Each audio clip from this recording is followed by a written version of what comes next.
Susipažink, Aleksandr Lukianov, naudingiausią YouTube kanalą apie investavimą sukūręs investuotojas. Jo video yra surinkę 1,7 milijono peržiūrų, kas yra daugiau negu 13 metų žiūrėjimo laiko. Per aktyvius pardavimų darbo metus jis yra atlikęs daugiau nei 5000 konsultacijų, kaip jisai tai padarė, kas yra jo klientas, kaip jisai pritraukia klientus, kokios yra pardavimų sistemos, kokie yra konkretūs skaičiai, konversijos rezultatai. Visą tai šitame video. Jeigu esi žmogus, kuris nori daugiau klientų, tai šis kanalas yra būtent apie tai, apie pardavimus, apie marketingą per sėkmingų verslininkų istorijas, ką jie darė, kaip jie darė ir kaip jiems pavyko pasiekti tai, ką jie pasakė. Spausk like ant šitą video, prenumeruok kanalą ir pamatysi tokių video daugiau, mažiausiai 21. Ačiū, gero žiūrėjimo, susimatom komentarų skiltyje. Tai va, ir aš pasižiūrėjau statistiką, tai yra Facebooko, aš įsivaizduoju, kad yra daugiau, bet Facebooko reklamai tu išleidai 39 760 eurų ir 41 centą ir tai užtruko 41 mėnesį, kas yra 3,5 metų. Yeah. Tai yra po 969 eurus per mėnesį. Tai čia yra tik Facebooko reklama. Jo, tik Facebooko reklama. Tai man klausimas dabar, kodėl žmogus, kuris dirbo samdomą darbą prieš tai, Taip. tik tais nesenai atėjo į naują veiklą, apie kurią papasakosiu, ir realiai pradėjo, kažkam gal daug tai yra pinigų, kažkam mažai, bet tuo metu, man atrodo, tai yra pakankamai normali suma, 900 eurų per mėnesį. Kodėl tu dėjai šitos pinigus ir darant viršaus man sumokėjai, kad aš leisčiau reklamas ir panašiai? Jo. Jeigu kartu su tavo paslaugom, tai čia bus gerokai didesnė pinigų suma. Tai va, bet pati idėja, tai aš atėjau iš projektų vadovo pozicijos ir atėjau į pardavimų sritį, aktyvių pardavimų sritį. Tai ką aš dariau, aš pardavinėjau finansinius produktus, tai yra pensijų fondai, draudimo paslaugos, tai natūralu, kaip mes visi ir žinom, tai šitoje vietoje reikiagi kažkam parduoti, nes kad ir kiek tu žinių turėtum, kad ir koks geras tu ten bebūtum, jeigu apie tave nieks nežinos, tai natūralu, tu niekam nieko ir nepasiūlysi, natūralu, tu neuždirbsi to komisinio, kurį nori uždirbti, arba bet kokią prekę arba paslaugą, kad ir kokia jinai bebūtų, jeigu apie ją klientas nesužinos, jisai nepirks. Logiška. Tai va, tai pati pagrindinė idėja buvo, gerai, klasikiniai pardavimai kaip vyksta. Ateik, tai pasiūlysi savo draugam ten, taip toliau, panašiai. Tai jeigu aš noriu ateiti ir iš tikrųjų uždirbti, tai aš puikiai suvokiu, kad draugų ratas yra, kiek, gerai, 10, 20 žmonių, jeigu tu ten super networkinai, gerai, 100 žmonių, žinai. Aš norėjau sakyti 100 kažkaip. Jo, tai va, bet tai yra limitas bent jau mano galvoje, tai yra limitas, kuriam tu gali pasiūlyti, tas one-on-one kažkokias tai paslaugas, produktus, prekes, whatever, kad ir ką tu pardavinėjai. Taip.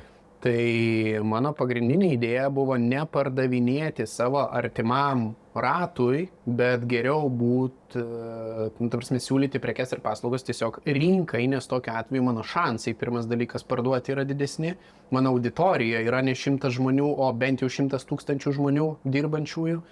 Tai va, ir tada jau kiekvienam iš jų turėti unikalų prieimą, spręsti kiekvieno iš jų tam tikrą problemą, su kuria jie susiduria, ir tuo pačiu per edukacinį pardavimą pasiūlyti savo prekes paslaugas, kokiu būdu aš galiu tą gapą užpildyti, ko žmogui trūksta, ir už tai gauti komisinį atlygį. Vienintelis būdas tą buvo padaryti, tai yra reklama, mokama, kitaip apie mane niekas nesužinotų. Arba jeigu daryti tą visiškai organiškai, tai užtruktų 2-3 metus nuolatinių investicijų su klaustuku ar paeist, o tuo metu aš laukti negalėjau. Tai va, kodėl atėjau į pardavimus, tai atsakymus labai paprastas. Aš dirbau su Saulės parkais, tai Business Development Manager Lietuvai buvau. Ir kas nutiko, kai Kinija užsidarė 2019 gruodžio mėnesį, pačioj pabaigoj, prieš mūsų lockdowną 2020 kovą, tai jie užsidarė, iš kur siunčiama visa įranga, iš kur viskas ateina, tik iš Kinijos. Tai mes su vadovu pasikalbėjom, panašiam kambariukį kaip šitas. Ir sakėm, tugi supranti. Taip, aš suprantu, tai iki kada perduot darbus ir uždaryti veiklą. Tai ir aš norėjau ateiti į pardavimus, atėjau į pardavimus ir atėjau tikriausiai pačiu netinkamiausių laikų, bet tuo pačiu, kai retrospektyviai žiūri, tai čia buvo vienas geriausių laikų tikriausiai ateiti į pardavimus. Ir galima sakyti, pasisekė, nepasisekė, bet aš, kadangi bitei dar dirbau prieš tai, tai gal kokius 4 metus sėdėjau su pardavėjais viename aukšte, open space bendrame. Ir aš mačiau, kaip daromi B2C pardavimai, B2B pardavimai. Ir galvoju, blem, aš irgi taip norėčiau, žinai. Nu ir kažkaip susidėlioju, žinai, ir gavau tą pasiūlymą ir kaip tik darbuotis toje finansų srityje, nu tai man ir finansai, ir pardavimai tikino visus boksus, kuriuos aš norėjau turėti. Ir tai buvo tai, ką aš suprantu, nes aš jau patirtį ir investavimą turėjau pats asmeninę ir jau buvau ir investavęs ir, nu, tarsi, tikrai visas tas backgroundas buvo pas mane. Tai liko tik parduoti, ne? Save šitoje vietoje ir savo kompetenciją. Tai tu pasitaikiai laiku labai ir vietoj su savo paslaugom ir pradėjom darbuotis. O kas paskatino, tai atsimenu, kažkaip sunkiai iš pat pradžio ėjosi, kol mes ieškojom ten tų būdų kažkaip tai generuotis tos kontaktus ir prieiti prie žmonių. Ir tu man... Su manim ar be manęs? Čia su tavim. Ar mums sunkiai sekėsi? Jo, jau pačioj pradžiai. Ir tu man sakai, aš atsimenu, atėjau pas tave, sakau, gerai, nu tai ką man padaryti, kad, nu, žodžiu, daugiau būtų tų kontaktų, lydsų ir taip toliau. Ir tu taip sėdi, sakai, nu tai, kaip minimum 500 eurų reklamai per mėnesį. Ir aš taip, nu, okei, ir kiek? Nu, rezultatą negarantuoju, bet 3 mėnesius tai darom, žinai. Okay. Ir aš pasiskolinau tada tos pinigus, nes neturėjau tiek pinigų. Okay, nežinau, ar žinau, bet... Jo, nu, tai būtų faina prisiminti, ne, dabar jau. Tai aš pasiskolinau tos pinigus, nes, nu, niekas nėra garantuota, bet savim tikėjau, kad galiu ir tavim tikėjau, nes žinojau, kad padarysi, nes prieš tai tu atėjai su rekomendacija jau. Tai va, nu ir sakau, davai darom. Ir mes padarėm. Ir nuo to momento aš niekada neturėjau problemų su kontaktais. Ok, tu pardavinėjai finansinius produktus, bet finansinių produktų yra ne vienas. Taip. Klausimas, kaip tu išsiaiškinai, kokį produktą klientui reikia priskirti, koks tavo pasiūlymas būdavo galutinis. Jo, nu tai aš aiškiai žinojau, su kuo aš dirbu. Nu tai pirmas dalykas tam, kad kažką pasiūlytum ir užpildytum žmogui problemą. Jo, tai šitoje vietoje akivaizdu, tu turi puikiai išmanyti tiek įstatyminę bazę, ta prasme, su kuo tu dirbi, tiek ypač finansuose, nes gali prisižaisti, nes tai yra labai atsakinga. Ir kita dalis tai yra tai, ko žmogui iš tikrųjų reikia iš tos finansinės pusės, ne? Tai tu turi išmanyti techninę produkto dalį ir įstatyminę bazę.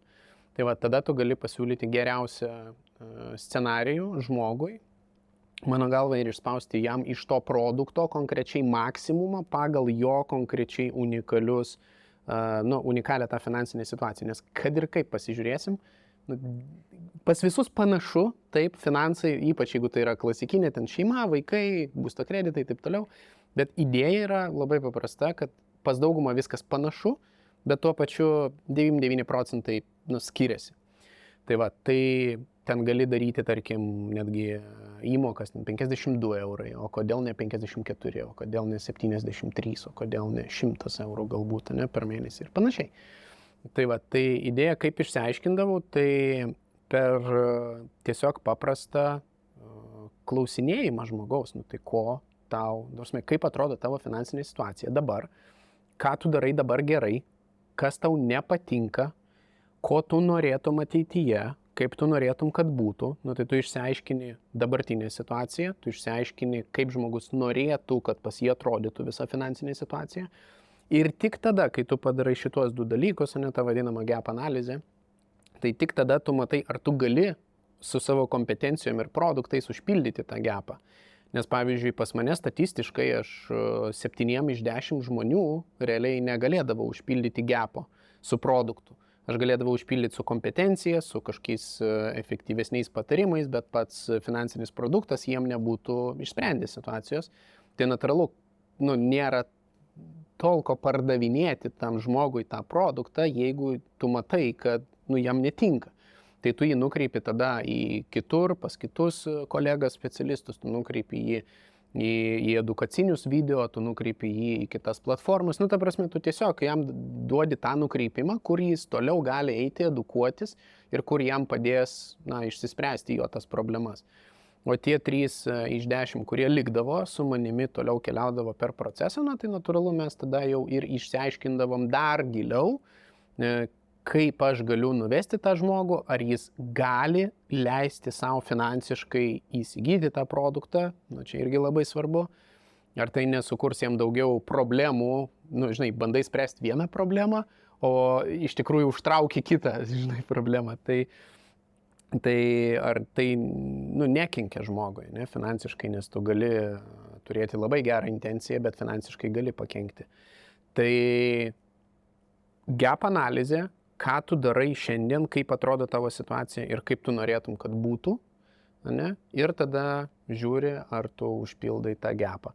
Ir tada pirma konsultacija, tu išsiaiškini tas 2 situacijas, paleidi žmogų, sakai, gerai, aš padarysiu namų darbus, aš pasižiūrėsiu, susiskaičiuosiu, padarysiu namų darbus, pasiruošiu tam antram susitikimui, mes per antrą praeisim, pažiūrėsim, ar tau viskas tinka, jeigu patiks, eisim į 3, ir taip toliau ir panašiai. Okay. Tai čia jau pardavimo procesas, mes biškai vėliau gal prie jo prieisim, bet norėjau paklausti tie 3, kurie perka paslaugą, produktą tavo, koks yra jų portretas? Tu turėjai kažkokį išsigrinęs, kas tikrai pirks?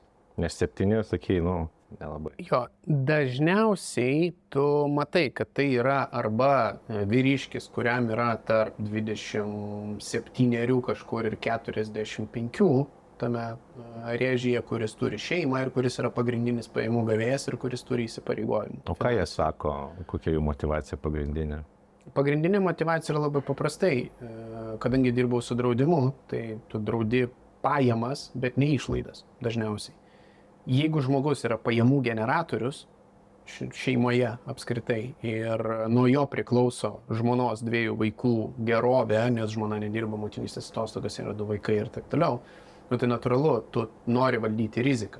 Tai šitoje vietoje per rizikos valdymo prizmę tai yra arba toks žmogus, kuris nori pasirūpinti savo šeimą, arba tai yra vėlgi vienas iš tokių portretų, tai gali būti vieniša moteris, kuri turi vaikų po skyrybų, kuri nori kažkiek pasirūpinti savo finansinį ateitimi, nes niekas jai nėra pažadėta, bet tuo pačiu jinai tą nori padaryti ne dėl savęs, bet dėl vaikų labiau, nes jai vaikų gerovė dažniausiai yra svarbiau.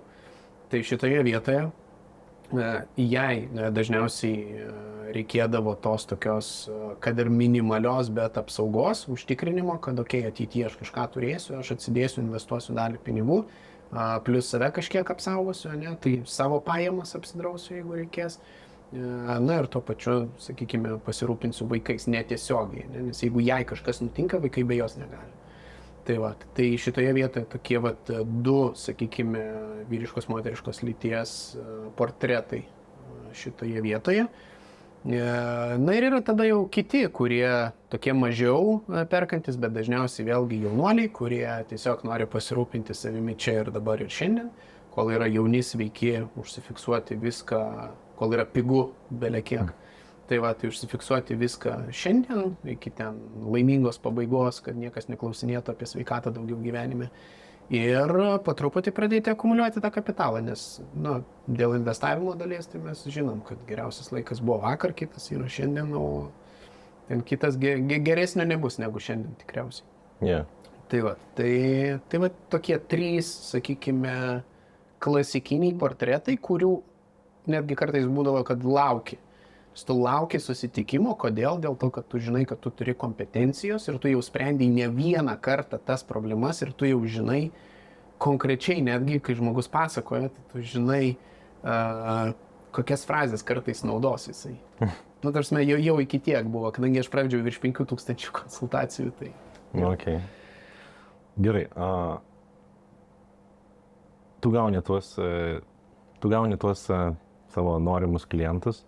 Kad ir ten 3 iš 10 gaunasi tie tobuliausiai. Dabar kaip tu juos pritraukdavai? Kokius pritraukimo metodus naudojai? Aš tai žinau, bet noriu, kad tu papasakotum.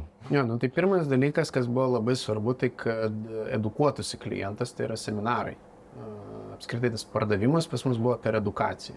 Kitaip tariant, kad pats žmogus pamatytų, kad jisai turi tą problemą. Nes dažniausiai, nu, tai tu gyveni gyvenimą ir tau netrodo, kad tau galėtų galbūt kažkaip čia pasispręsti tos problemos ir gyventi. Geriau galėtum. Tai va, tai idėja yra paprasta. Seminarai, tai yra vienas iš variantų. Kitas variantas yra tiesiog reklama su idėja, kad į tiesioginę konsultaciją, teik į konsultaciją, ne, mes išspręsim, pasižiūrėsim, ką darai gerai, kaip galima pagerinti. Beje, šitos tiesioginės, bent kiek aš atsimenu, jos brangesnės būdavo ir prastesnės būdavo konversijos ir mes jau ilgai jų neleisdavom. Taip. Bet webinarai tai buvo ir seminarai tai buvo kertinis dalykas. Mes po to dar pasižiūrėsim šaltinių analizę, tenais bus akivaizdžiai matysis, kokie šaltiniai geriausias konversijas turėjo. Ja. Tai galėsim pamatyti. Ok, webinarai, seminarai. Seminarai buvo mokami, ne? Jo, buvo mokami, buvo nemokami. Taip. Buvo du dalykai.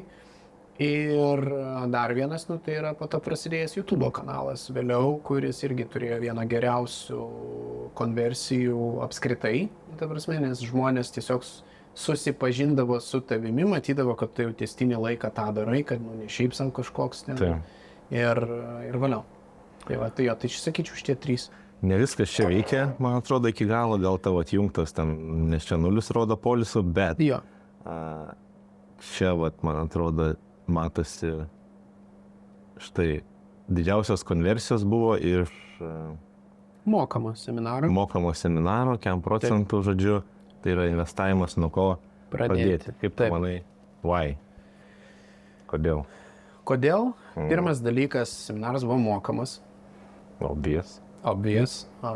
Į jį užregistruoti žmogų kainuodavo brangiau, dėl to, kad žmogus turėjo nusipirkti, jis nebuvo nemokamas. Bet jisai sprendė labai aiškią problemą. Tai yra, žmogus nori pradėti, bet nežino nuo ko. Ir šitoje vietoje per COVID-ą ypač žiauriai išpopuliarėjo investavimas. Nu, tai tu dirbi su investavimu šitoje vietoje, tiksliau, aš dirbu su investavimu. O toliau, jeigu žiūrėti, tai gerai, mokamas seminaras, žmogus susimokėjo, pamatė vertę pačiame seminare ir tada atėjęs į konsultaciją jau su konkrečiais klausimais, tu jam iš karto galėdavai pateikti tam tikrus sprendimus ir jam viskas, ko bereikėdavo padaryti, tai yra nuspręsti, ar jisai tą daro, ar tą daro, ar tą daro, ar tą daro. Tai va, ir šitoj vietoj, kadangi tai yra orientuota į tą paprastą žmogų, kuris dažniausiai niekada nesusidūrė su investavimu, tai jis ir pradeda nuo tų vadinamų baby steps. Tai yra susikurk rezervą. Tai bazinė dalis. Gerai, turi rezervą, valio, žinai. Valdai rizikas. Gerai, draudimai, taip toliau panašiai. Gerai, turim. Tai gerai. Kur investuoti? Tai gerai, tu ten rizikos tolerancijos prasideda. Bet tu jau labai aišku turi funnelį, kur klientų yra didžioji dalis išsprendžiama per seminarą, būdavo tokių, kur netgi po seminaro sakytų, žinai, man viskas aišku, aš net nenoriu eiti konsultuotis, aš gavau visus atsakymus per seminarą. Tai tu bent jau pasiėmė dalį pinigų atgal, nes jisai sumokėjo už tą seminarą. Tai va. Ir viskas. Ir aš manau, kad jis buvo labai nišinis, labai aiškiai žinutė, kur žmogus registruojasi, labai aiškią problemą sprendė. Ir jeigu neišsprendė per seminarą, tai tada tu už tą gapą klausinė su konsultacija žmogui. Ir viskas. Ir jam reikia mažiau laiko konsultavimuisi, jis pats priėmė sprendimą ir jis pats sumokėjo dar už tai. Tai kaip ir geriausia, manau, ką galima turėti. Daug kas nori daugiau klientų kartais, daug lydsų. Taip. Ir mes per, pavyzdžiui, nemokamus webinarus mes gaudavom daug lydsų labai. Taip. Bet jų kokybė dažnai būdavo tokia, kaip tu įvardintum, nuo 1 iki 10.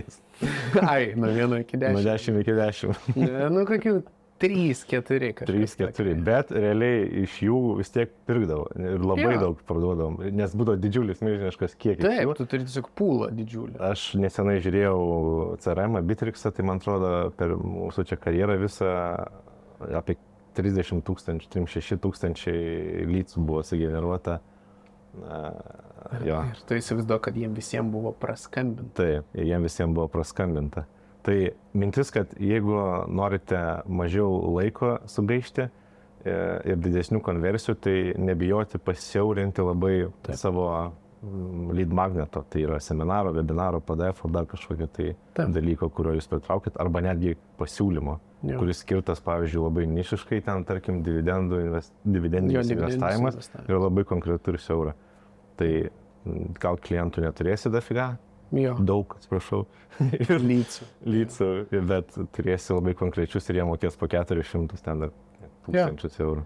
Tai mano dabartinė idėja, tai yra orientuotis, kai aš kuriu turinį dabar šiai dienai, tai yra orientuotis į labai labai nišinius dalykus. Tai yra nesiorientuoti į visą masovkę.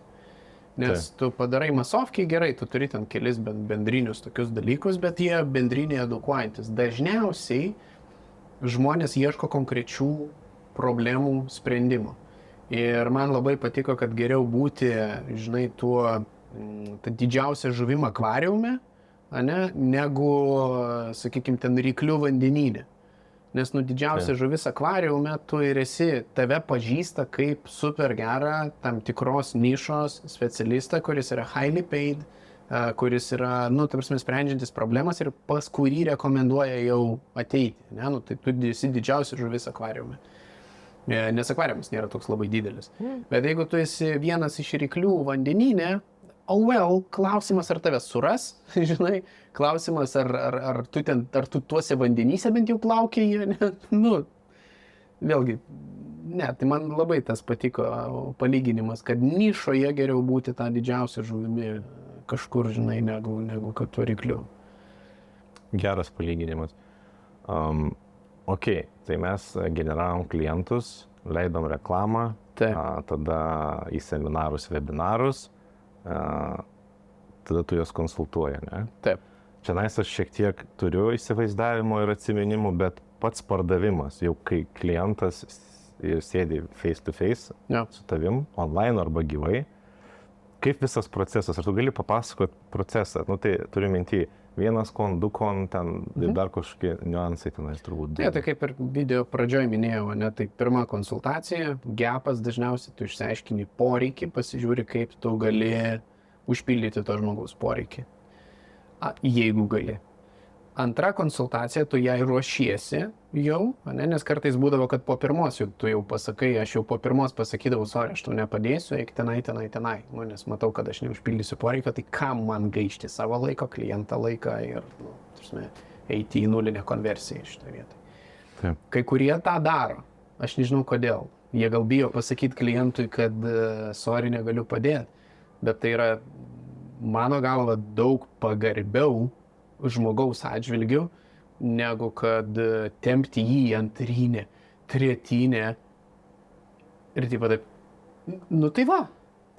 Tai aš negaliu jums padėti. Jo, žinai, sorry, 3 valandas, žinai.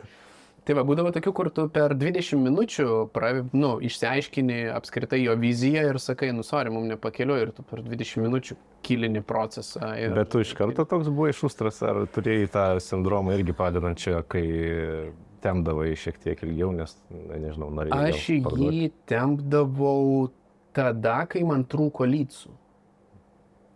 Čia dabar prieštarauja mintis, kad netrūko lydsų. Pačioj pradžioj. Kai mes pradėjom dirbti, tai pirmi ten porą-3 mėnesių buvo tokie, kur, neina kažkas. Mes dar testą darėm. Taip, darėm.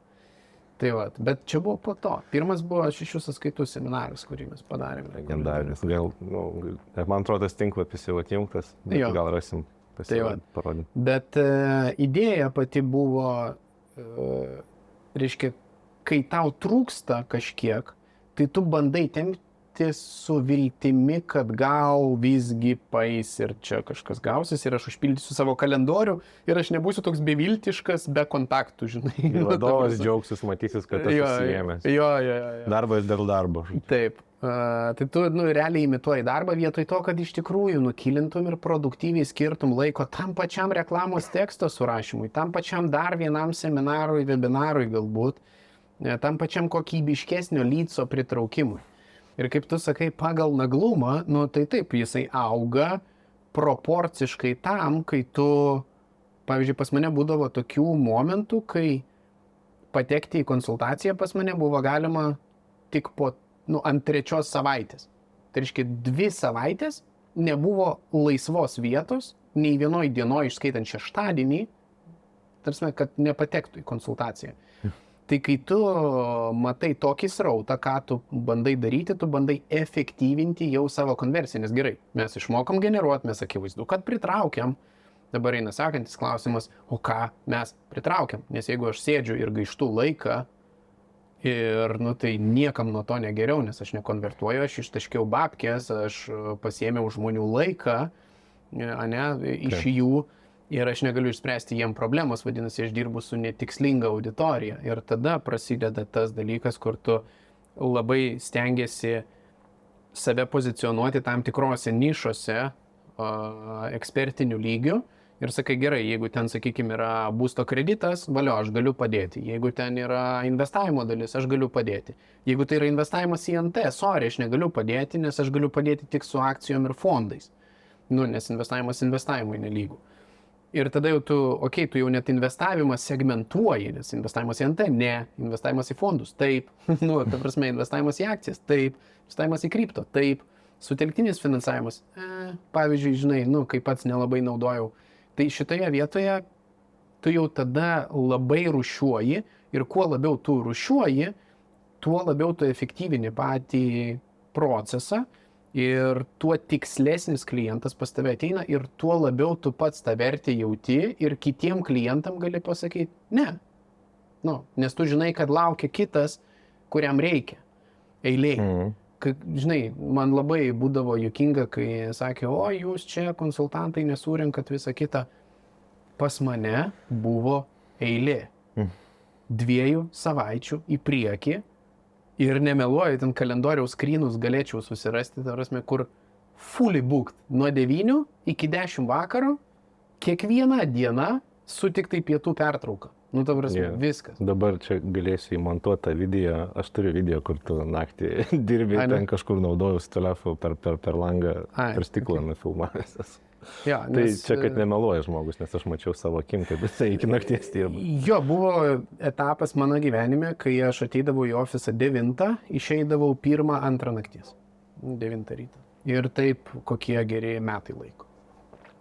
Tai natūralu, kad per tokį laiką tu susikuri savo tą vertybinį pagrindą ir tu susikuri tą ir kliento portretą, ir pakankamą naglumą, tam, kad tu sakytum, sorry, žinok, aš 10 vakare tavęs nepriimsiu, nes man užtenka lycų ir panašu, kad tu nesi tikslinis. Ok. Bet vis tiek, tu labai daug valandų įdėjai. Taip. Ir aš atsimenu, gal tu kažkada pasakai kažką, bet esi minėjęs, o gal ir nesiminėjęs, nežinau. Bet mintis, ar yra kažkoks vienas ar keli dalykai, tu kaip pardavėjas supratai, kažkokius triukus, technikas, kurie tau labai stipriai, ne tai kad truputį, bet stipriai pagerino tavo pardavimus, tavo konversijas visas? Tai yra žmonių prieštaravimų eliminavimas. Žmogui apie tai dar net nepagalvojus. Kitaip tariant, tu turi tam tikrų klasikinių prieštaravimų sąrašą, dažniausiai, kai tu jau tokį kiekį praeini, tu žinai, kodėl klientas atsako ne. Ir mano pagrindinė užduotis, toliau jau gerinant konversijas, buvo atrasti būdą klientui pateikti viską taip, kad jisai galėtų iš karto matyti skaidriai visus dalykus, bet tuo pačiu neapkrauti jo krūvą skaičių ir informacijos. Tai yra kaip ir padaryti žiauriai sudėtingą finansinį produktą, pateikti jį paprastai. Žiūrėk, tu darysi tiek laiko, tu įneši tiek pinigų, prie pesimistinio scenarijaus bus toks rezultatas, prie vidutinio bus toks, prie optimistinio bus toks. Per visą tą laiką tu sumokėsi administravimo mokesčių, turto valdymo mokesčių, visą kitą tiek, tada tau gaunasi, sakykime, rizikų valdymo dalis tiek ir ant tų švenčių, tu turi ten, sakykime, lengvatas, jeigu gali naudotis ir taip toliau ir panašiai, bet kaip bonusas yra va, dar šitas ir šitas ir šitas. Atrodo paprasta.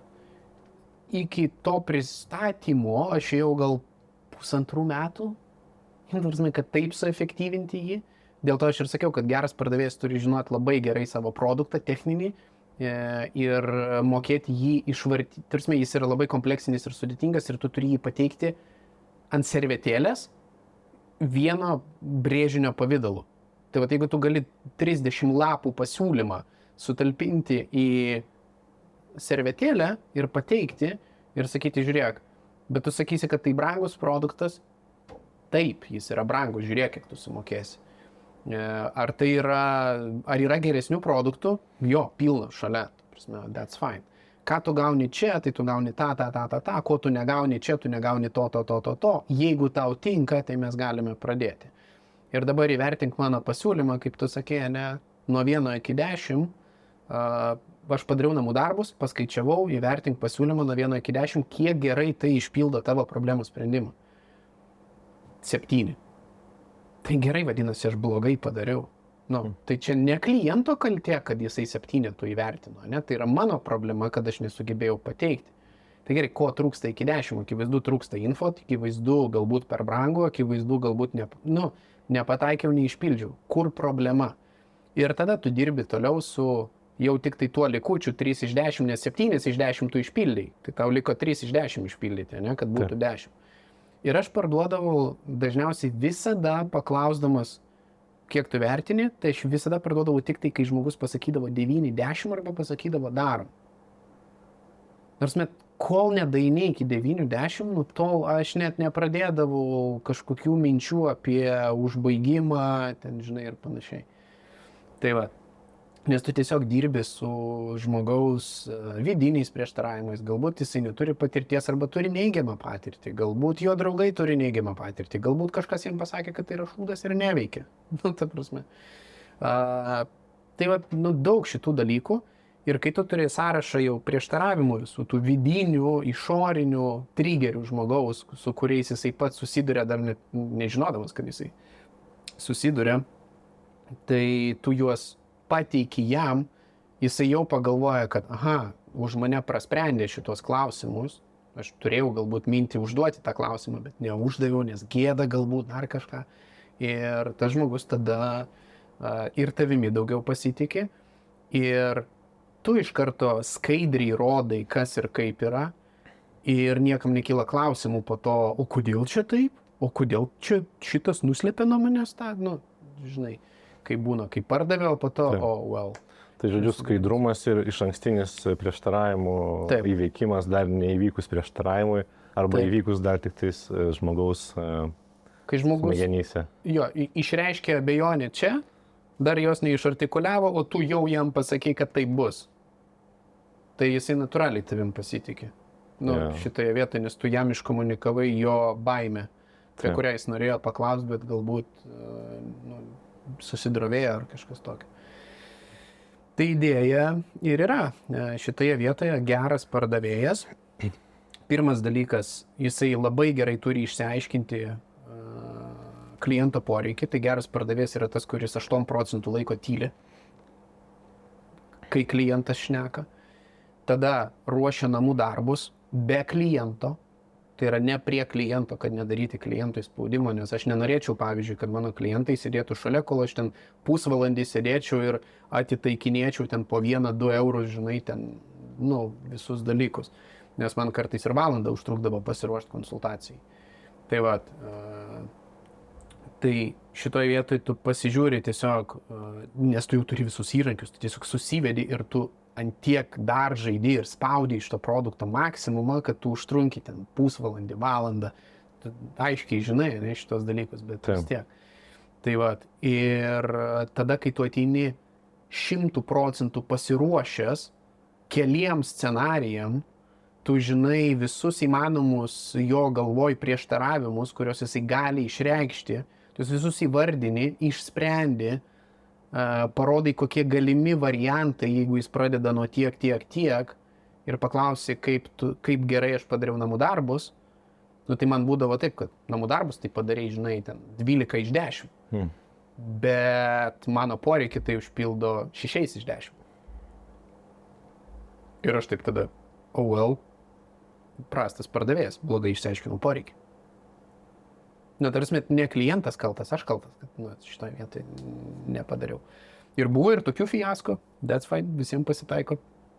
Tai vadinasi, aš nesukūriau ryšio, vadinasi, manim nepasitikėjo pirmo pokalbio metu ir aš negalėjau paruošti visko idealiai pagal situaciją. Tai tam, kad pelnyti pasitikėjimą, vis tiek prireiks laiko ir nesvarbu, kiek geras tu profas būsi, vis tiek bus žmonių, kurie tau kažko nedasakys. Ir tu negalėsi išpildyti. Tai O kaip sakau, tas pardavimas, tai klausimas, pasiūlymas, supaprastintas, suefektyvintas, prieštaravimai, namų darbai ir poreikio išsiaiškinimas. Jeigu tu visą tai padarai, paklausi įvertinimo, ant kiek gerai aš tą padariau, jeigu kažko trūksta, tai tada sprendi, jeigu mažiau negu 9 arba 10, paleidi klientą.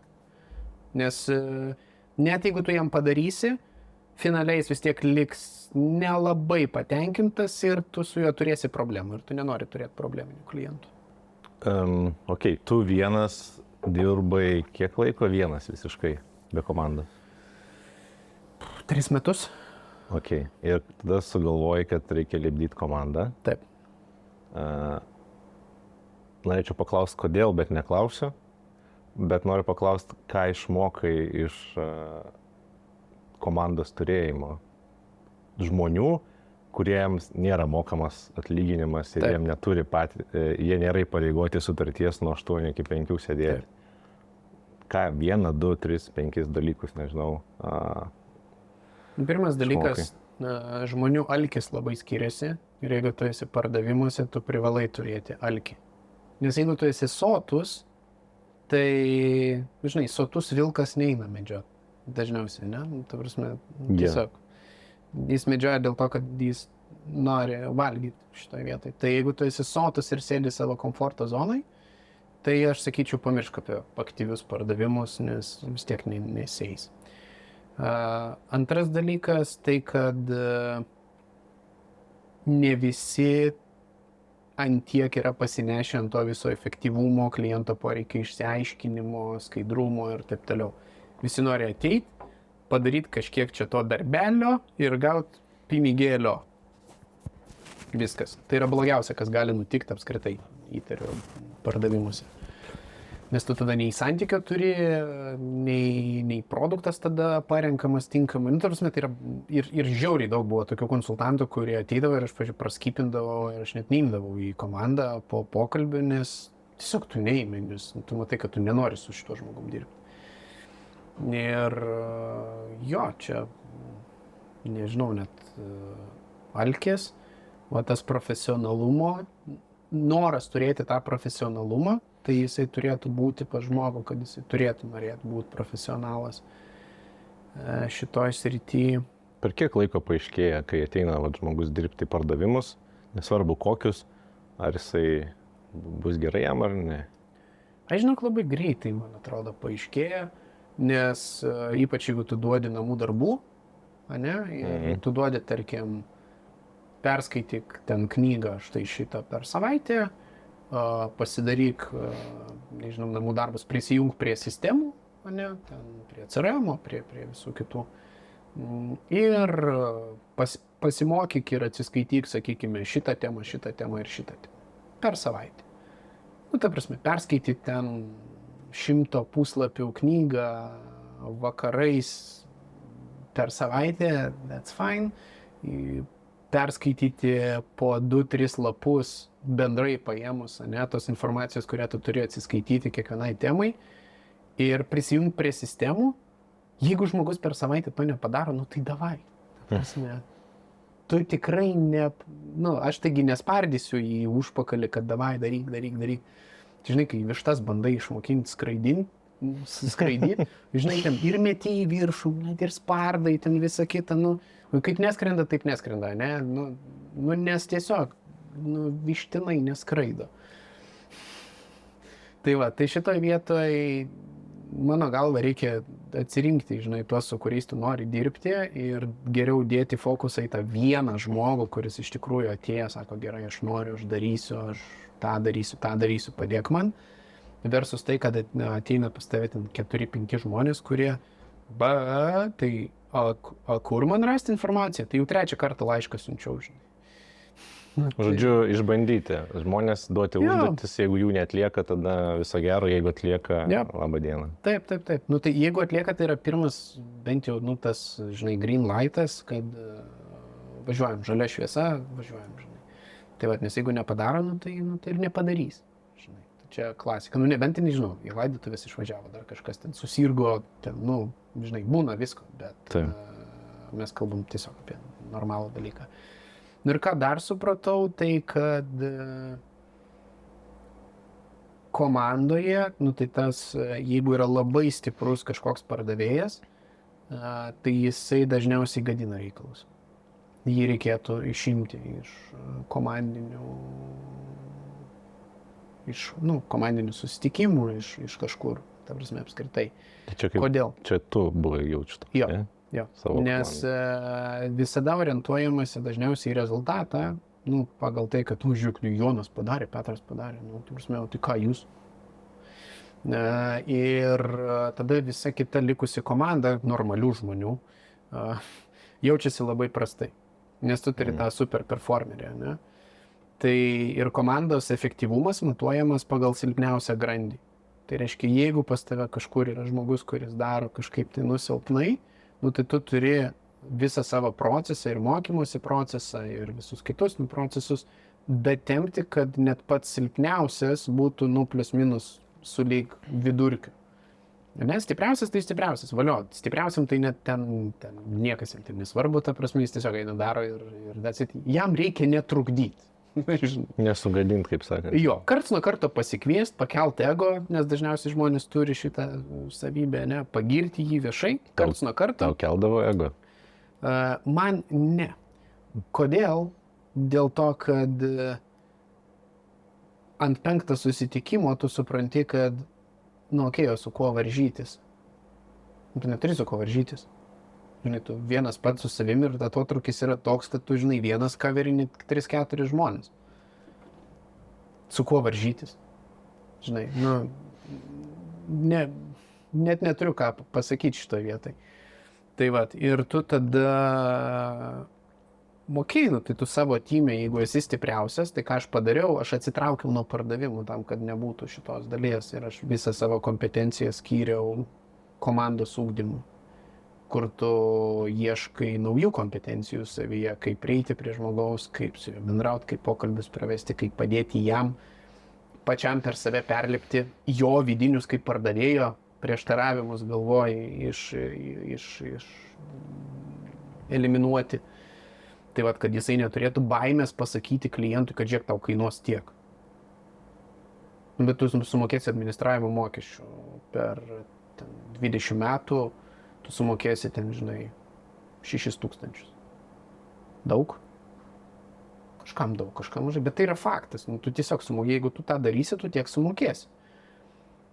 Ir mane labai gerbdavo klientai už tai, kad aš pakankamai skaidriai, nu, kiek tai yra įmanoma, žinai, iš hipotetinių scenarijų parodyti, tai kad aš pateikdavau tuos skaičius ir iš karto nuteikdavau, kad tai bus brangu, kad tai kainuoja tiek. Ir dėl to, pavyzdžiui, šiai dienai aš neturiu problemų su esamais klientais, ačiū Dievui. O turiu jų tikrai labai daug. Turi mintyje nutraukimų sutarčių, ne? Jo, turiu mintyje ir nutraukimų sutarčių, ir nepatenkintų klientų, kad aš kažką pasakiau ne taip, žinai, ir taip ir neįvyko. Nu, tai prasme, kad kažką prižadėjau, ko pasiekoje, žinai, jis jaučiasi apgautas, sakykim. Buvo tokių, bet vėlgi aš nurašiau tai jau pasikėlęs konsultavimo užrašus, aš tai nurašiau jau nebe į save, bet į tai, kad manęs visgi nesuprato iki galo žmogus. Nepaisant to, kad palinksėjo ir pasakė, kad suprato. Tai kita dalis, kurią išmokau, tai kad žmonės meluoja. Ir nesvarbu, ar tai yra tavo partneris, ar tai yra tavo klientas. Žinai, kas nemeluoja? Šuo. Ne. Gal ir šuo. Žinau, skaičiai nemeluoja. Ai, nu. Ja, ir tu mėgsti skaičius labai. Labai. Ir tu, aš kaip suprantu, mintinai atsinešiai savo smegeninėje skaičius, ar tu turi kažkokį tai... Ne, aš pasižiūrėjau prieš. Ok, tai pagal... Ok, man įdomus skaičiai, kuriuos mes padarėm, tai yra, nežinau, lydsų skaičius, kiek iš viso lydsų, kiek skambučių buvo padaryta, kiek turėjai pirmų, antrų ten konsultacijų ir kiek pardavimų. Nu, ką įmanoma, žodžiu, papasakoti. Lydsų aš turėjau, lydsų tikrai nepamenu skaičiaus, jis yra didelis, nu, tai mes kalbėjome apie 30 kažkiek ten tų tūkstančių. Yeah. Tai vat, bet aš turėjau bent jau tą ne visą pilną statistiką, tu tai turėjai pilną statistiką, mes ten keitėm savo sistemas vienu momentu ir aš turėjau už paskutinius 3 metus statistiką, ne už 5 visus, kol mes pradirbom. Tai vat, tai realiai 2800 pakeltų ragelių, tai yra įvykusių skambučių. Čia žmonės atsiliepia, ne? Jo, žmonės atsiliepia. Neatsiliepia 5700. Tai gali įsivaizduoti, kad visi šitie skambučiai turėjo būti padaryti, ne? Taip. Konsultacijų įvyko pirminių 1700, iš tų 2800, štuka 7 pasakė, ok, ateisiu į konsultaciją. Tai reiškia, skaityk pusę žmonių, beveik, 100% pasakė, ok, ateisiu. Ir iš tų 1700, jeigu pasižiūrėti, tai konversija yra apie 34%, kurie pirko finale. Tai va apie 800 tų žmonių, kurie įsigijo tas finansinės prekes ir paslaugas per paskutinius mano 30 kažkiek mėnesių. Nepilni 3 metai buvo. Čia yra tavo asmeniniai rezultatai. Jo, čia yra tik mano, be mano komandos, tai prasme, tik mano asmeniniai rezultatai. Jeigu žiūrėt su komanda, tai dauginam iš 2. Ok. Tai plius minus. Tu minėjai, skambučiai turėjo būti padaryti ir panašiai, tai taip. Ar tau padėjo kažkas, ar tu pats zvanėjai? Nuspėk, jeigu aš bandyčiau daryti visus šitos skambučius, ten tartis, persitarti laikus ir taip toliau, tai aš turėčiau laiko konsultuoti. Taip. Nes jeigu, žinai, dabar ateinam, gerai, jūs norite uždirbti 10 štukų per mėnesį, jo noriu uždirbti, tai gerai, reikės padaryti 11 štukų skambučių per porą metelių, reikės visus juos atkonsultuoti, reikės dar išmokti, žinai, produktus, pardavimus, taip toliau, reikės dar išleisti apie 100 štukų reklamai. Eitum? Ne. Nei vienas sveiko proto žmogus neeitų, žinai. Tai logiška, kad aš negaliu būti visur ir visada ir privalau deleguoti darbus, tai aš privalau deleguoti kalendoriaus administravimą, ne, savo, kad už mane sudėliotų dieną. Aišku, aš apsibrėžiu ribas, iki kada kas, bet asistentė, kurie asistuodavo, tai jinai darydavo skambutį, jinai sudėdavo visus, paruošdavo klientų medžiagą man tai dienai konkrečiai, kad aš galėčiau pasiruošti iš vakaro.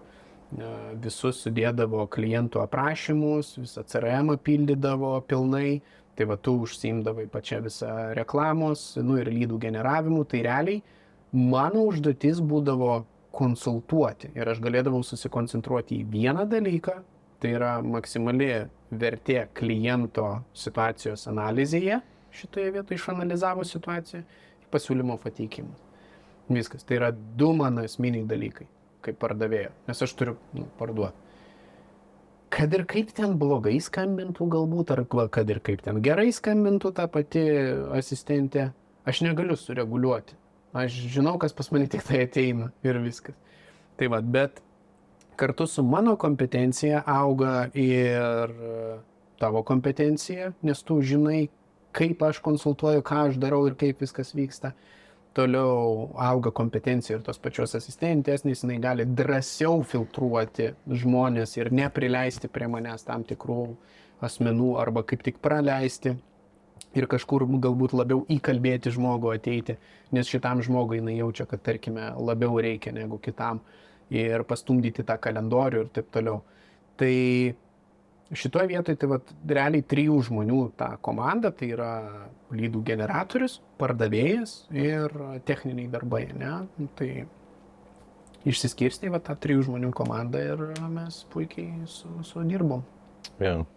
Ir šiaip daug rankinio darbo buvo, taip. Aš sakyčiau, bet aš noriu pasidalinti vienu toolsu, kuris ir egzistavo, man atrodo, tada, bet mes kažkodėl tai tos automatizacijų mažai naudojom ir vėlai šiaip pradėjom kai kurias naudot labai. Žinai, negali visko mokėti ir integruoti. Ir kitas dalykas, kaip pavyzdžiui, aš buvau užsisukęs ant tiek stipriai tame konsultavime, nu tai aš nematau, ką aš galiu automatizuoti. Dėl to aš ir samdau kitus žmonės, kad jie man ateitų ir sakytų, žinai, kaip tu tada derkšt per galvą, man picotą reikia reklamai minimum.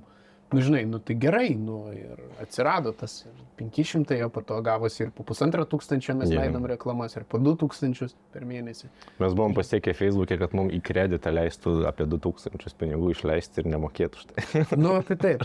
Taip, kai jau Facebook'as jau ant tiek priprato, kad tu tiesiog constantly važiuoji, žinai, kad tu jau turėdai. Ta prasme, Facebook'as mus kreditavo. Realiai buvo toksai dalykas, bet paskui reikia atsiskaityti, tai jau ką, neįsivaizduokit, tai čia labai, labai faina būna. Jo, bet... Okay. Tai aš norėjau parodyti toolsą, make.com jis vadinasi, tai jo paskirtis yra sujungti įvairius įrankius. Pavyzdžiui, Facebook leads'us, jeigu generuojat kas nors, galima sujungti, kad jie įkristų, tarkim, į Google Sheets'ą. Ir galima tuo pačiu dar nustatyti, kad jūsų klientas ar jūs pats gautumėt laišką, kad atėjo naujas leads'as. Tai tipo pagerina visų pirma pasiekiamumą, klientam nereikia ten aiškintis, kur tie leads'ai yra, jie yra Google Sheets'e, kiekvienas kol kas dumdumas moka jais naudotis dažniausiai. Supratau, bet dažniausiai moka atsidaryti dokumentėlį, tada pamato tenais savo leads'us ir dar gauna laišką, kad galėtų kuo greičiau sureaguoti, nes kuo greitesnė realiai yra reakcija į atėjusių leads'ą. Nežinau, jeigu per 5 minutės paskambini, tai jie būna labai nustebę ir nepamiršta, kad kažkur užsiregistravo. Bet jeigu skambini, kad ir po dienos, tai jau labanakt. Jo, būna tokių variantų. Susisieksime per 24 valandas. Tai čia dažniausiai būna niekada, bet nesusisiekia per tiek laiko. Bet tam reikia ir žmonių turėti, kurie reaguotų į tą dalyką. Taip. Tai va, tai kad kiek greičiau sureaguotų, galima naudoti tokius įrankius kaip Make'as ir jeigu kam jisai įdomus, tai tiesiog description aprašyme yra nuoroda, galite užsiregistruoti ir išsibandyti.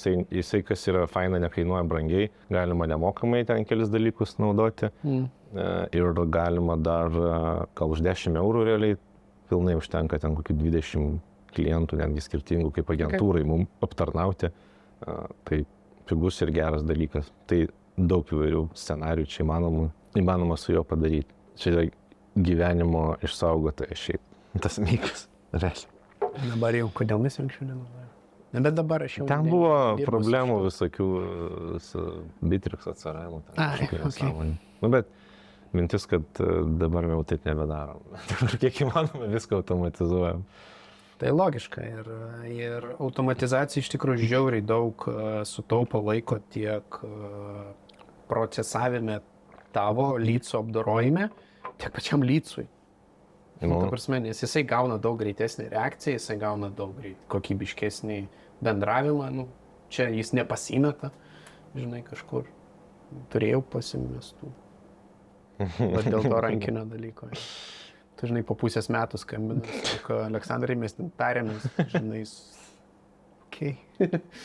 akurat tarėmės, žinai, ir jo, ir pramazinau, aš pramazinu asistentę. Life is life, kai turi didelį kiekį, tai tiesiog. Beje, dar vienas įrankis, kad nepramazintų. Mes jį labai vėlai pradėjom naudoti, tai yra Calendly. Oi, labai geras. Papasakot gali, kas ten yra? Ko jis tau geras kaip pardavėjai? Man jis yra nuostabus dėl to, kad aš nusistatau langus, kada aš norėčiau būti prieinamas klientam ir man nereikia skambinti klientui, man nereikia rašyti klientui. Klientas tiesiog paspaudžiant nuorodos, užeina ir išsirenka laiką konsultacijai, kada jam patogu. Ir tai eliminuoja tą delėjų, kaip čia lietuviškai... Delėjų. Atsilikimą. Jo, atsilikimą, jų vėlavimą reakcijos. Tai reiškia, kad jisai nelaukia, kol su juo susisieks, bet jisai nusprendžia, kada jam yra patogu. Ir nėra taip, kad skambina kažkas ir sako, žiūrėkit, mes turime 2 laikus, ryte trečiadienį arba vakare ketvirtadienį, žinai, o gal žmogui penktadienį patogiau, žinai, ten per pietus. Ir iš tikrųjų tas slotas yra laisvas, bet, nu, žinai, tu nenori užimti labai toli susitarti tos konsultacijos. Tai klientas pats susiranda, pats viską padaro ir tada pats Calendly dar jam išsiunčia nuorodą prisijungimo prie Zoom, nu ten galima susidėlioti automatizacija, kad jisai valandą prieš gauna priminimą, kad tu iš tikrųjų turi konsultaciją, iš vakaro dar gauna priminimą. Visą procesą tu 100% automatizuoji ir tokiu atveju vienintelis dalykas, ką reikia sutikrinti tavo asistuojančiam žmogui, tai yra, ar tu gavai responsus, kad taip dalyvausiu, taip. Jeigu nedalyvauja, tai tada, žinai, praskambini tą individualų dėmesį, ar gavai žinutę, ar gavai priminimą, ar dalyvausi. Taip, dalyvausiu, jo valia viskas. Ir konversijos pagerėjo, ir žmogui nereikia laukti to skambučio, o pas mus, nu, kaip visi žinoma, ne, tai kantrybė šiais laikais yra geležinė. Jo, ypač. Aliuminė. Jo, stipri. Pavadinkime tai tuo žodžiu kabutėse. Tai žmonės yra nekantrus, jie nori visko čia ir dabar, ir jisai gerai, jeigu jau aš pasiryžau, tai aš noriu čia vat ir, žinai, davesti iki galo. Pro patarimas, kurį ne per seniausiai sužinau, kad tas pats bičias, kur tu įvardinai apie knygą pradžioje. Hormozė. Alex Hormozė. Čia tas su marškiniais tokiais ir kačiotas labai. Kačiokas jo, ir čia dar iš pažastų plaukai. Tas vat. Tai jisai sakė, kad padaryti kuo daugiau įmanomų laisvų laikų žmogui pasirinkti, kai jis registruojasi, nes jeigu padarai, pavyzdžiui, kaip aš buvau padaręs, kai pardavinėjau daug marketingo paslaugas, tai pasidaręs buvau, kad ketvirtadienį ir penktadienį mytinu, nes 3 dienas atidirbinėjau, žodžiu, tą, ką pardaviau. Taip. Tai aš darydavau 2 dienas, tai yra negerai iš vienos pusės, nes klientas gali pasirinkti laiką ne dėl to, kad jam patogu, bet dėl to, kad yra vienintelis laisvas laikas ir jis tada padidėja šansas, kad jis neateis. Tai kuo daugiau laisvų laikų turėti, tuo yra geriau. Nu, mes uždėdavom maksimum 2 savaitės į priekį, ta prasme, pas mane buvo galima registruotis.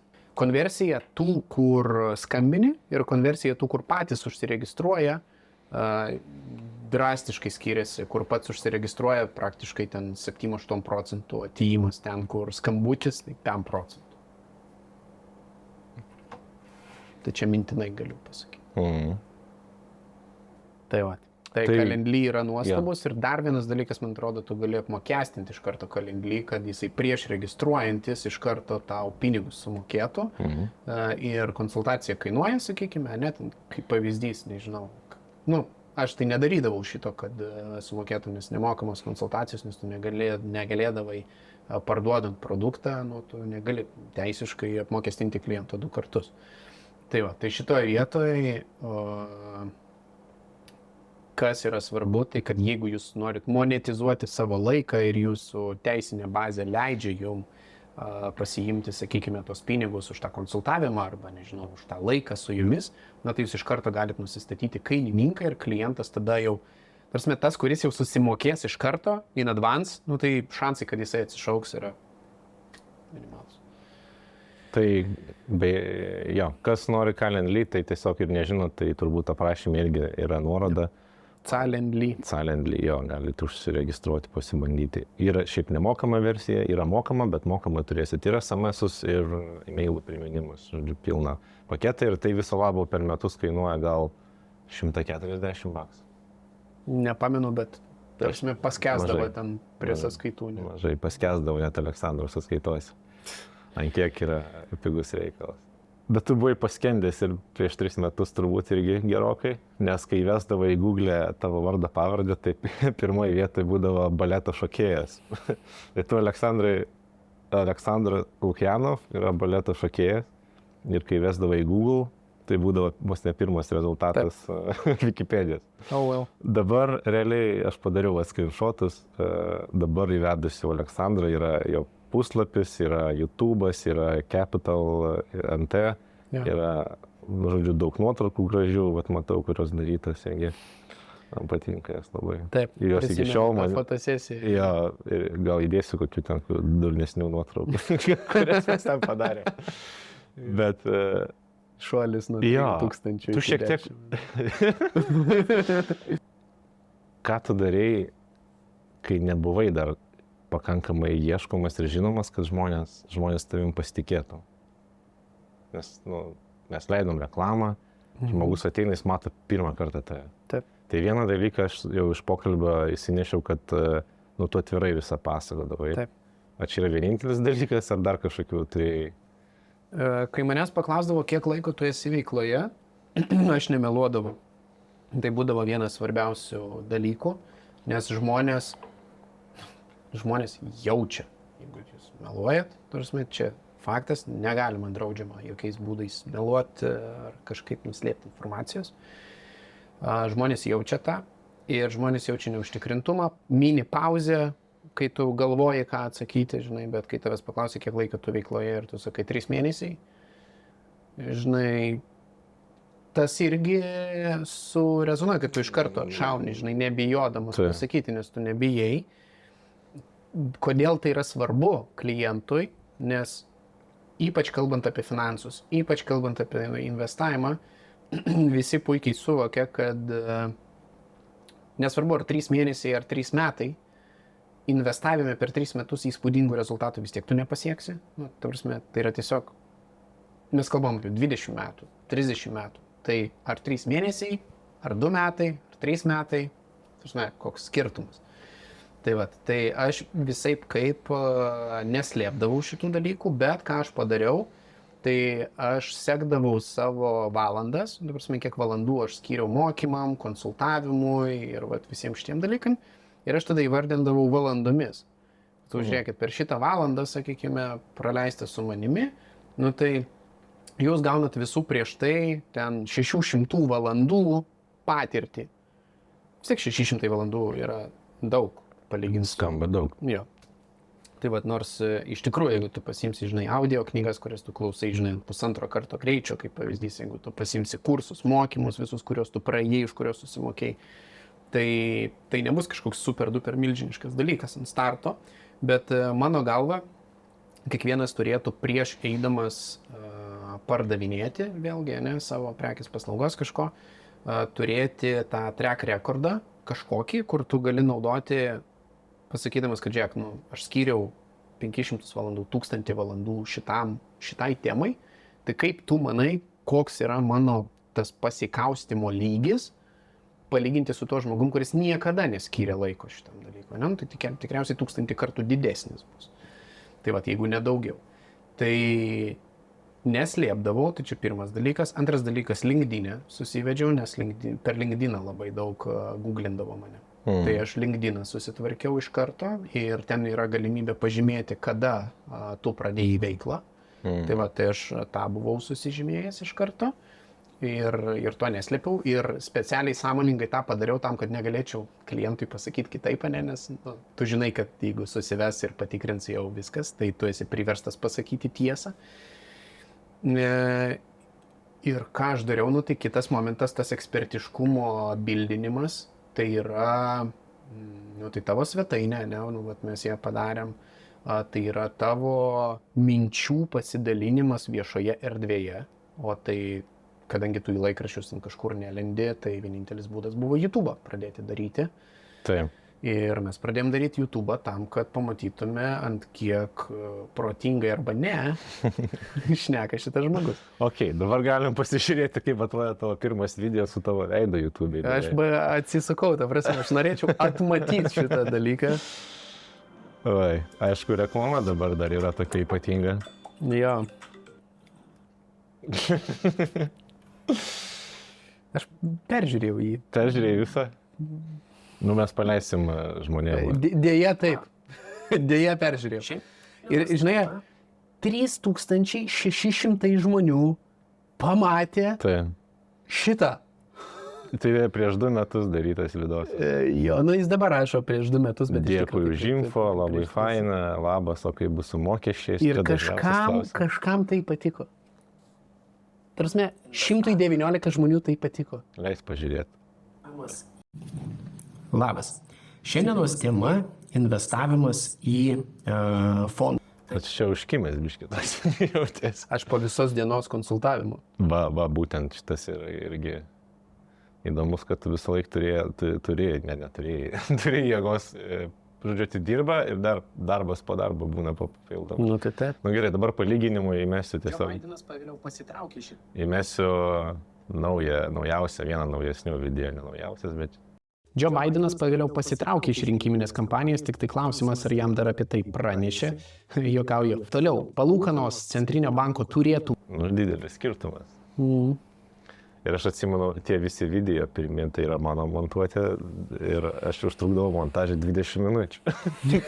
Dabar prie montažo dirba komanda ir mano antra pusė Viktorija ir jinai, aš nežinau kiek valandų, bet pirmą video, kai dėjau montuoti, jinai beveik 20 valandų užtruko montuoti. Iš 20 minučių, 20 valandų. Jo, nu bet ten, tarkim, patirties dabar realiai užtenka ten tarp 5-8 valandų priklausomai sudėtingumo.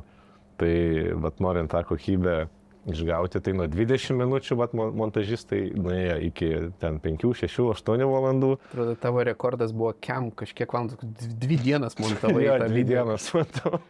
Bet man tuo metu patikdavo. Bet kas man patinka, kad kaip aš dariau po to naujesnius video, panašu, kad braižas yra išlikęs labai panašus nuo to, kaip aš uždaviau ten tą toną, sakykime, montavimo.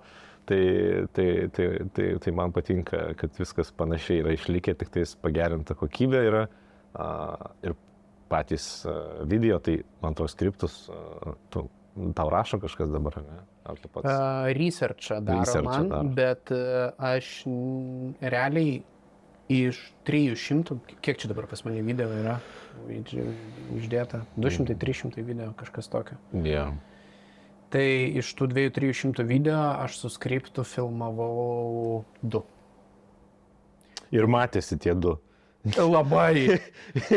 Nesąmonė buvo. Visiška nesąmonė ir man labai patiko klausimas, tai sako, tu nori būti žinių vedėjų, ar tu nori būti kūrėjų.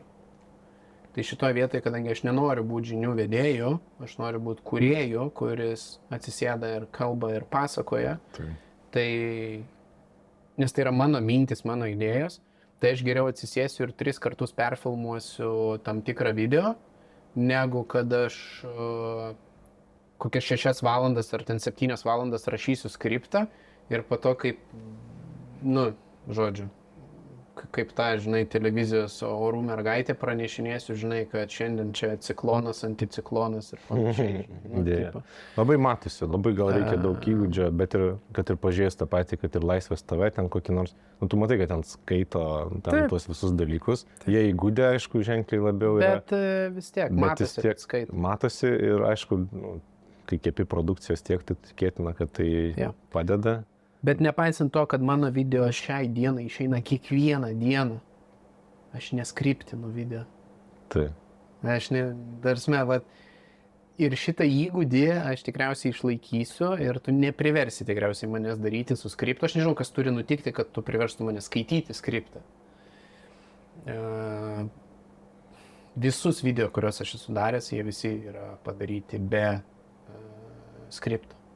Tai man tai yra labai svarbu ir dėl to tikriausiai tas kanalas ir eina pakankamai gerai ir braižo mes nekeitėme irgi dėl vienos paprastos priežasties, tai kad žmonėm patiko, tuo metu mes jau surinkom pakankamai greitai tą 1000 subscriberių, 3000, 5000 ir žmonėm patiko, tada mes gavom komentarų, kad ten biški per daug efektų, į tai atsižvelgėm, tada dar kartą paklausėm auditorijos ir dabar jau, ta prasme, yra labai aiškus modelis, pagal kurį yra filmuojamas video, netgi kamerų kampai visi namuose sustatyti, kur aš filmuoju, ką aš darau, apšvietimas, lempos, nustatymai, ta prasme, jau tai yra tiesiog išdirbta ir tau nereikia galvoti apie patį video productioną, production dalį, bet tu gali susikoncentruoti ties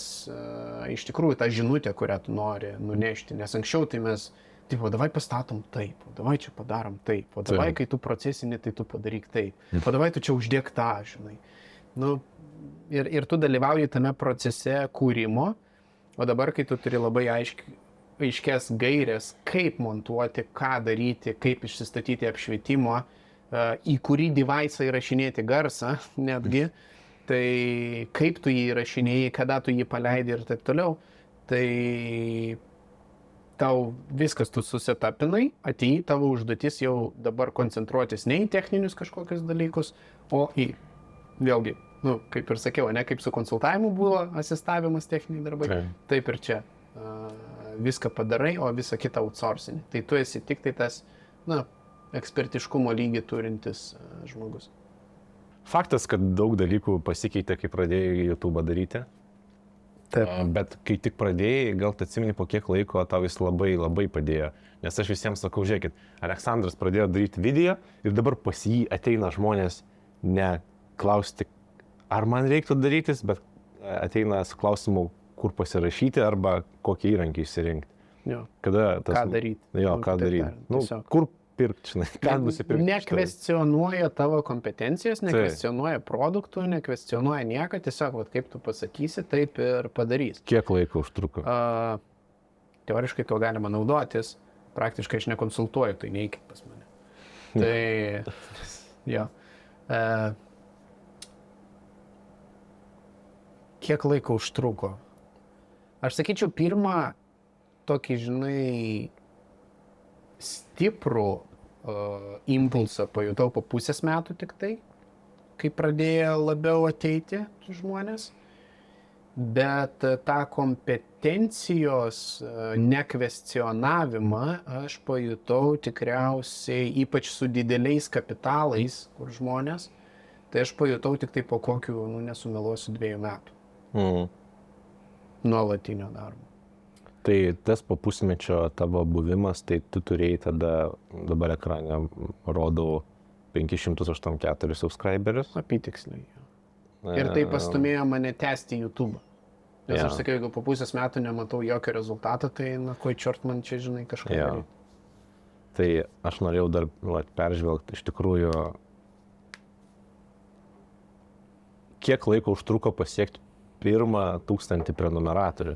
Ir mes, kadangi darom visas ataskaitas, visą laiką darėm.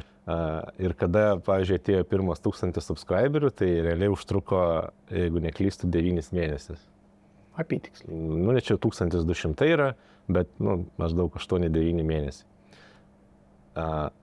Kas įdomiausia yra, kad sekantys 1000 užtruko kiek? Žinai? Apie 2 greičiau turėjo kažkur ateiti. 4 mėnesius. Jo. Ir po to dar 3 mėnesiai, dar 1000 ir dar 2 mėnesiai 5000 ir taip toliau. Eksponentė. Jo. Realiai mes dirbom, aš dirbau su YouTube, šalia tavęs iki tavo 9200 subscriberių. Dabar yra beveik 13 000. Tai va, tai didžioji dalis darbo yra. Taip, didžioji dalis darbo yra su tavim, kuruojant, administruojant YouTube, generuojant idėjas, žiūrint į thumbnailus, į CTR, į visus rodiklius, nagrinėjant, žiūrint.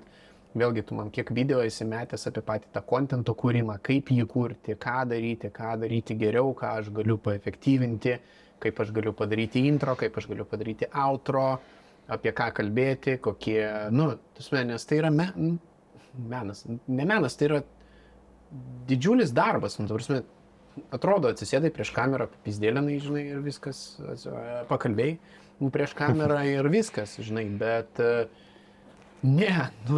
taip nėra. Tu turi iš tikrųjų žinoti tam tikrus savo dalykus, kas tau yra svarbu, bet tu turi labai gerai pažinoti žiūrovą, kuris žiūri, ir tu labai turi aiškiai spręsti tam tikras problemas. Ir deliverinti, kas irgi yra labai svarbu, ne šiaip, žinai, atsisėsti ir va, aš čia baltas pakuotas, pažiūrėkit į mane, dėmesio susilaukti. Tai 2 video gal ir paeis, bet toliai YouTube'as nenuvažiuoja. Beje, jeigu nori būti top 1 podcasteris, top 1% podcasterių, žinai, kiek podcastų turi padaryti? 21. Teisingai.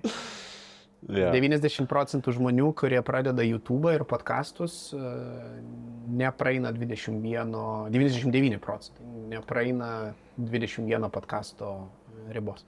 Taip, čia pasakė tas pats žmogus su marškinėliais ir užsikačialinės. Aš jo visą kontentą peržiūrėjau. Nu, come on. Jis yra multimilijonierius. Jo. Tai jis labai daug gerų duoda patarimų. Ir aš vakar mačiau vieną jo ten Reels ar kažką tais, kai jisai ten su Grant Cardone susiskambino ir ten sako, nu, pakonsultuok mane ar kažką. Ir Cardone'as rodo, ten aš turiu ten belė kiek, ten tų followerių Instagram'e, o tu tik tiek, žinai, ką tu darai. Nu tai tas, sako, nu tai ten per savaitę 8 mes video įkeliam, ten Sako, ne, reikia eiti per kiekį. Per kiekį tipo ir sako, dabar mes per dieną 180 vienetų išleidžiam turinio vienetų. Tai ne per seniausiai, sąlyginai ne per seniausiai tu irgi pradėjai kepti taip, kad net užkaito visiems žiūrovam. Nu tai kasdien. Kasdien eina video, daily content. Jo, ir tai yra full time YouTube. O žmonės nesiskundžia, kad nespėja peržiūrėti. Skundžiasi.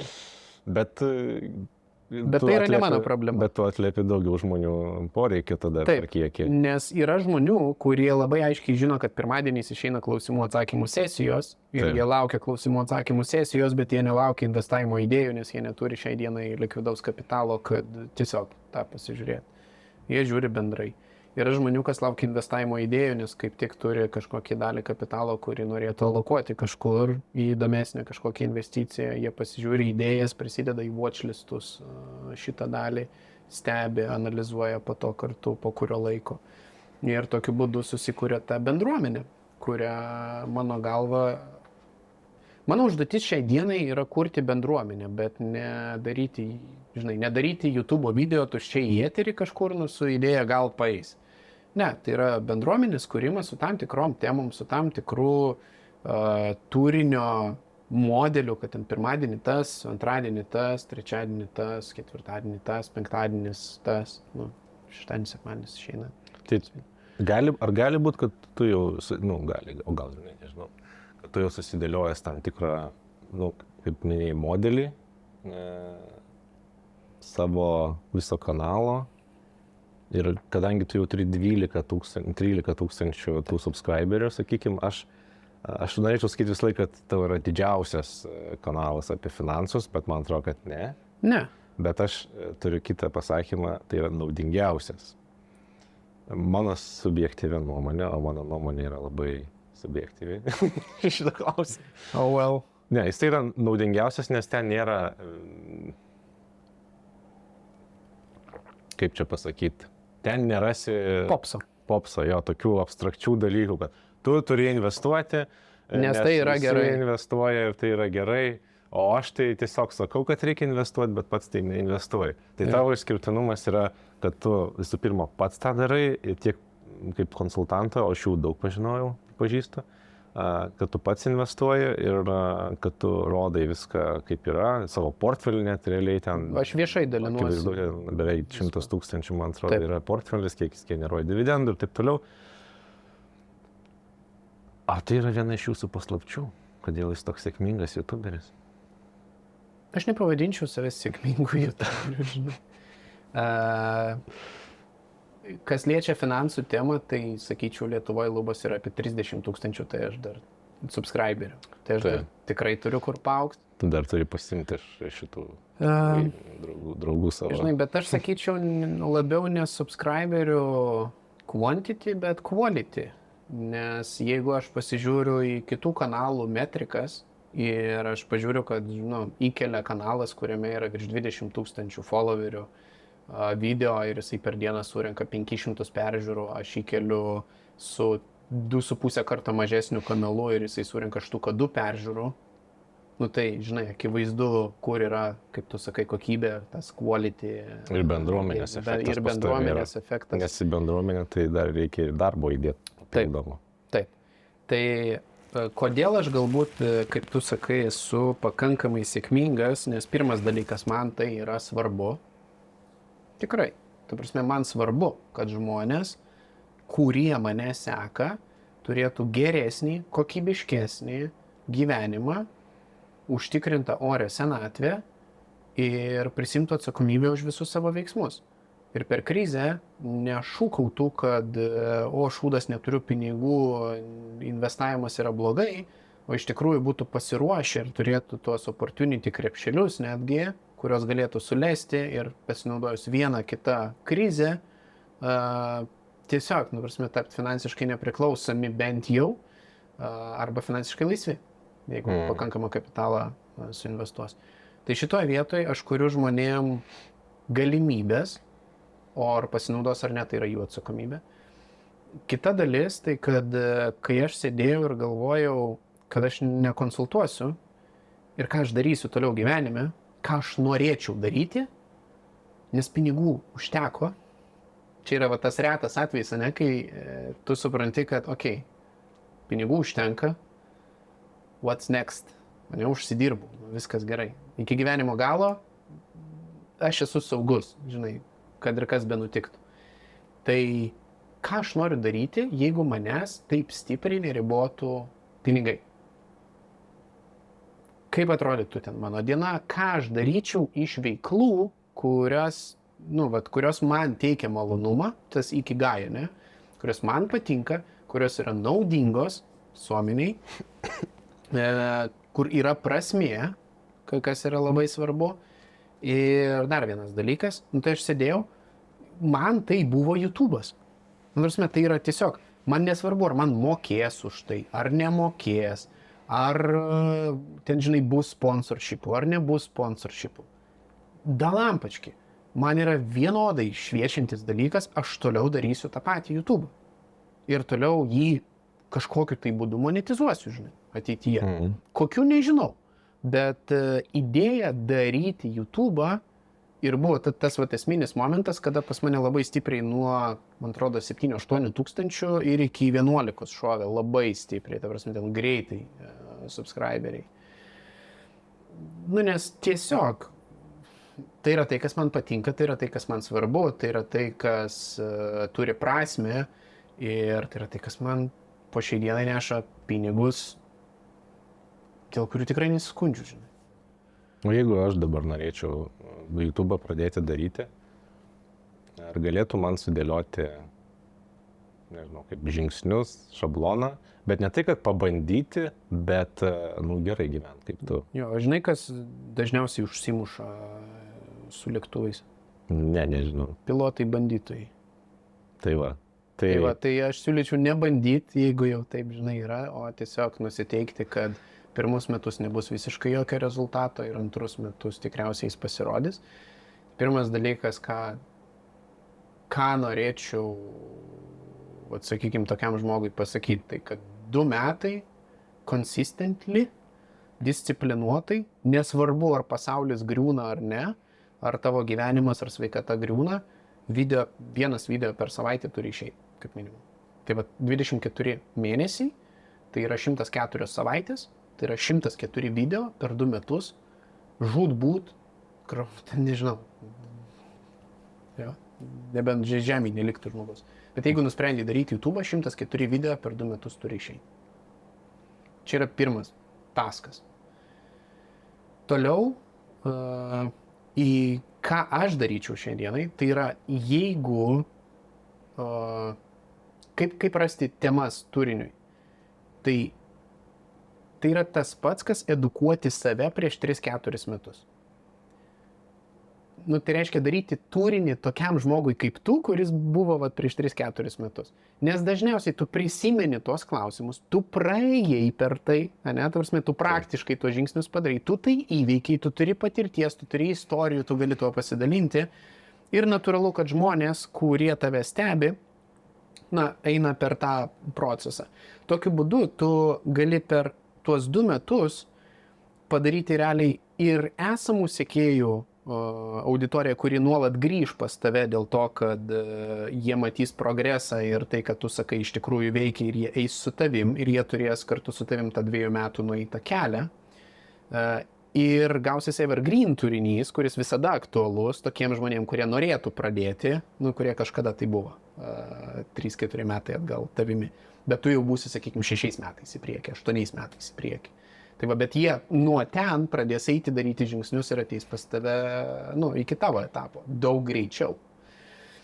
Tai va, su tavo video pagalba. Ir tu atsakysi jiem į klausimus. Ir jo, ta prasme, daugiau, aš sakyčiau, YouTube turinį tu gali daryti su telefonu. Ta prasme, aš po šiai dienai filmuoju su iPhone'u. O tu jau naują nusipirkai ir tos pačiu 13? Ne, 15 Pro. Na, dabar 15. Jo, bet, žinai, telefas. Tai va, dabar kamera turi atvažiuoti, tai mačiau kažkokią žinutę iš LP Expresso, tai tikriausiai kažkas. Nice. Tai va, tai aš filmuoju su paprastu telefu, aš esu skaičiavęs, kiek kainavo mano studija pasidaryti namuose, tai nei daug, nei mažai 700 eurų. Su visko, neskaitant telefo, žinai, bet telefas ir taip reikalingas darbui. Taip. Tai va, jeigu su telefonu, tai gausis 2 štukės, žinai, telefas brangiausia įrangos dalis.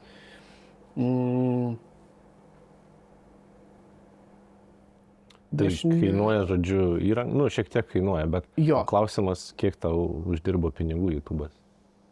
Žinai, atsakyti šiai dienai tiksliai negaliu, aš esu daręs, kiek man uždirbo 2023 metais YouTube'as, tas video yra viešas. Tai visi, kas nori, gali pasižiūrėti. Tas video yra įkeltas į YouTube'ą ir ten yra parodyta, kiek uždirbta iš reklamos, kiek yra uždirbta iš affiliate'ų, kiek yra. Tursime, viskas ten yra. Okay.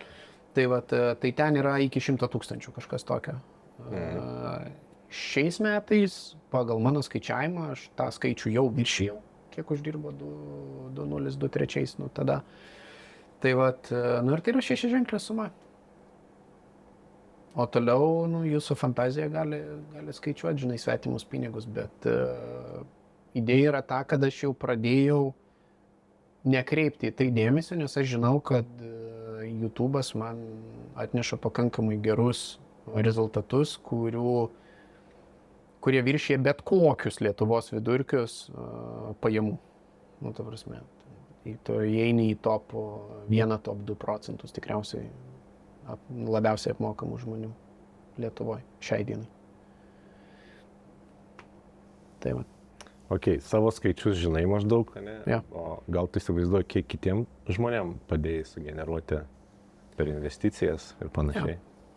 Jeigu mes paimsim ir suskaičiuosim, kad mane seka 13 000 žmonių ir kad vidutiniškai, sakykime, jie turi 1000 eurų krepšelį, tai yra 13 000 investicijose, nors iš tikrųjų skaičius yra apie 1000 kartų tikriausiai didesnis, kiek yra pritraukta kapitalo bendrai paėmus per visas platformas ir per visus finansinius instrumentus.